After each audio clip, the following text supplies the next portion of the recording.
참 좋은 날입니다. 어스틴 주님의 교회 매일 말씀 묵상에 오신 여러분을 환영합니다. 말씀을 통해 샘솟는 하나님의 은혜를 경험하시길 바랍니다. 오늘은 어제보다 더 행복한 하루가 될 것입니다. 안녕하세요 성도 여러분, 4월 22일 금요일 말씀 묵상 시작하도록 하겠습니다. 오늘 묵상할 말씀은 한 절만 보겠습니다. 에스라서 10장 19절 말씀입니다. 에스라서 10장 19절 말씀 같이 함께 읽겠습니다. 19절입니다. 그들이 다 손을 잡아 맹세하여 그들의 아내를 내보내기로 하고 또 그 죄로 말미암아 수작 한 마리를 속건제로 드렸으니. 우리가 지금까지 묵상한 대로 이스라엘 백성들은 성전은 세웠지만 그들의 마음에 변화가 없었습니다. 영적 지도자인 에스라가 통회하면서 백성들의 죄를 끌어안고 우니까요, 백성들도 하나님 앞에 통회함으로 나아갑니다.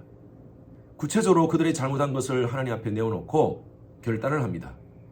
오늘 말씀에 보니까 그들이 다 손을 잡아 맹세하여 그들의 아내를 내보내기로 하고, 아무리 이방 여인이지만 그동안 정이 들었고 함께 살았던 아내를 내어보낸다는 것이 얼마나 힘들었겠습니까? 쉬운 결단은 아니었습니다. 그럼에도 불구하고 이방인들과 연합한다는 것이 하나님이 원치 않는 것이기에 그들은 결단을 합니다.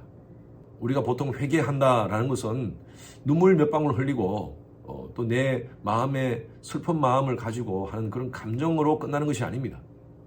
진정한 회개는 그 죄에 대한 분명한 깨달음을 가지고, 그리고 그 죄에서 돌이키는 결단을 해야 됩니다. 행위로 나타나야 된다는 것이죠.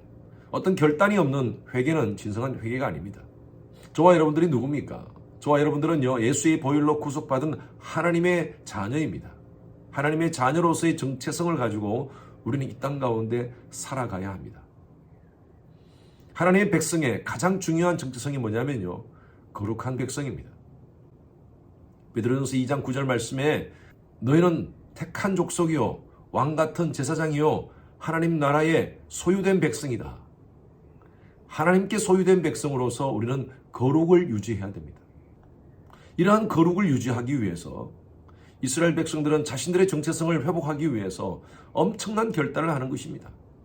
이방 아내를 다 돌려보내고, 그리고 19절 마지막에 보십시오. 또 그 죄로 말미암아 수작 한 마리를 속건제로 드렸으니. 이스라엘 백성들의 5대 제사법, 이러면요, 번제, 소제, 화목제, 속죄제, 속건제 이렇게 표현할 수 있습니다. 그런데 제사의 목적에 따라서는요, 화목제, 속죄제, 속건제로 구분할 수가 있습니다. 화목제나 속죄제나 속건제는요, 다 죄에 대한 문제입니다. 죄의 용서를 구할 때에 하나님 앞에 드리는 제사가, 그 목적으로 드리는 제사가 바로 화목제, 속죄제, 속건제입니다. 이스라엘 백성들은 하나님 앞에 이 속건제를 드리면서 그들이 지었던 죄악들을 회개합니다. 이들의 회개는요, 자각과 통곡과 함께 하나님을 향한 돌이킴의 결단이 있었습니다. 여러분, 우리가 삶을 살면서 하나님의 자녀로서의 정체성을 가지기 위해서는요, 날마다 이러한 결단이 필요합니다. 왜냐하면요, 우리 주위에 엄청난 많은 유혹들이 있습니다. 우리가 예수 믿고 예수를 나의 구세주로 영접하고 하나님의 나라가 우리 마음 가운데 임하면 그때부터 우리는 죄를 짓지 않습니까? 아닙니다. 얼마나 더 많은 유혹이 있는지 모릅니다. 우리는 날마다 하나님 앞에 회개해야 됩니다. 이런 말이 있습니다. 개혁교회는 날마다 개혁되어야 된다라는 말이 있습니다. 여러분, 저와 여러분들은요, 개혁되어야 됩니다. 날마다 개혁되어야 됩니다. 내가 한번 예수 믿는다고 해서 끝나는 것이 아니에요. 매일매일 우리는요, 말씀이라는 기준 앞에서 우리 자신을 비추어 하나님의 거룩하심을 입어 살려고 몸부림치셔야 됩니다. 빌립보서 2장 12절에서 13절 말씀을 보면요, 두렵고 떨림으로 너희 구원을 이루라라고 얘기하고 있어요. 영어 성경에는요, continue to work out your salvation이라고 표현하고 있어요. 너희 구원을 위해서 workout을 every day 계속 하라는 것입니다. 이게 무슨 말입니까? 우리가 예수 믿었는데 구원을 이루라니요. 그 다음 13절 말씀이 어떻게 됐냐면, 너희 안에 거하시는 이는 하나님이시니 For it is God who work in you 라고 되어 있습니다. 우리 가운데 하나님께서 임하셔서 우리가 구원을 받았지만, 그러나 이 구원은 완성된 것이 아니라 continue to work out입니다. 계속 이루어가는 겁니다. 구원의 주체는 하나님이십니다. 하나님께서 우리에게 구원을 허락해 주셨어요. 이것을 칭의라고 표현하죠. 우리는 하나님 앞에 의롭다라고 인정함을 받았습니다. 무엇을 통하여? 예수를 믿음으로 말미암아. 그 다음부터 우리가 해야 될 일이 있습니다. Work out our salvation입니다. 우리의 구원을 위해서 continue to work out입니다. 계속 구원을 이루는 훈련을 해야 됩니다. 여러분, 오늘 하루의 삶 가운데서도 사단은 여러분들의 모든 상황 속에서 공격할 것입니다.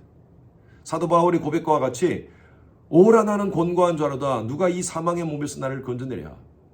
내가 마음으로는 성령의 소욕을 쫓아 살고 싶지만 내 속에 다른 것이 끌어당기니 바로 육체의 소욕이다. 이 육체의 소욕과 성령의 소욕이 사도 바울 속에서 계속 싸우고 있다고 표현하고 있습니다. 마찬가지입니다. 저와 여러분들의 삶 속에서도 이 싸움은 계속되고 있습니다. 이것을 위해서는요, 어제 묵상하신 것과 같이 말씀을 딱 기준 잡아서 날마다 구원을 이루는 삶을 살아야 됩니다. 우리 주님의 교회 성도님들 가운데서 참 귀한 분들이 많습니다. 하나님 말씀대로 살려고 몸부림치고 기도를 통하여 말씀을 통하여 또 예배를 통하여 변화를 위해서 몸부림치시는 분들이 계십니다. 오늘 이 말씀 묵상에 오신 여러분들도 지금 여러분들의 영성을 위해서 하나님의 백성의 정체성을 유지하기 위해서 오늘도 워크아웃 하시는 여러분들을 축복합니다. 하나님 앞에 서는 그날까지 흔들림 없이 두렵고 떨림으로 구원을 이루시는 여러분 되시길 바랍니다. 우리가 찬양 가사가 있지 않습니까? 하나님의 자녀로 명예 지켜가며 깊어진 삶을 주께 드리리. 하나님의 자녀로 명예 지키면서 여러분 삶을 하나님께 드리시는 오늘 하루, 아니 우리의 남은 인생 되시기를 주님 이름으로 축원합니다. 주님 감사합니다. 하나님의 백성으로서의 이 명예를 지키게 하여 주시옵소서. 하루하루 수많은 유혹들이 우리를 공격하지만 하나님 말씀을 기준 잡아 말씀 안에서 구원을 이루어가는 그런 저희들의 삶이 되어 하나님께 영광 돌리는 삶 되게 하여 주시옵소서. 감사드리며 살아계신 예수 그리스도 이름으로 기도드렸습니다. 아멘. 오늘은 예배를 위해서 기도해 주시기 바랍니다. 오늘 저녁에 쓸 금요 예배, 또 주일 예배, 대면 비대면으로 드려지는 모든 예배가 성령의 기름 부으심으로 넘치도록 해달라고 기도해 주시고요. 말씀을 준비해서 선포하는 저를 위해서 또 여러 우리 부교육자들을 위해서 설교 가운데 능력 있게 하나님 말씀이 선포될 수 있도록 해달라고 기도해 주시기 바랍니다. 예배를 준비하시는 여러 우리 봉사자들을 위해서 기도해 주십시오. 미디어, 안내, 찬양, 교사 여러 모습으로 섬기시는 분들 예배를 섬김을 통하여 은혜 받을 수 있도록 기도해 주시기 바랍니다. 모든 예배자들, 참여하는 모든 예배자들이 신령과 진정으로 하나님께 예배드릴 수 있도록 함께 기도 부탁드립니다.